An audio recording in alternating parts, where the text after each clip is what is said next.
અધ્યાય 1 શ્લોક 16મો। અહીંયા ધર્મરાજ યુધિષ્ઠિરના શંખનું નામ અનંત વિજય, સહદેવ અને નકુલ આ બંનેના શંખના નામ પણ સાથે સાથે આપવામાં આવ્યા છે। નકુલના શંખનું નામ છે સુઘોષ અને સહદેવના શંખનું નામ છે મણિપુષ્પક। માત્ર અહીંયા નામ મહત્વના નથી, નામની સાથે સંકળાયેલા છે એના ગુણો।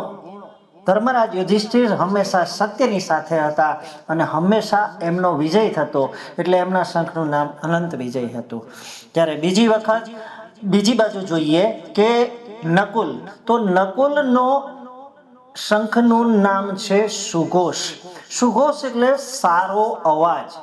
હંમેશા તમારી પાસે જો મીઠી વાણી વાળો માણસ હશે, મીઠી વાણી તમારી હશે તો હંમેશા તમારી જીત થશે। અને ત્રીજું છે સહદેવ।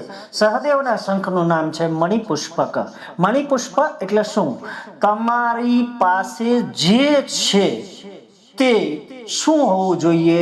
તમારા વિચારો છે એ વિચારો હંમેશા મણિ જેટલા કિંમતી અને પુષ્પ જેટલા સુગંધી હોવા જોઈએ।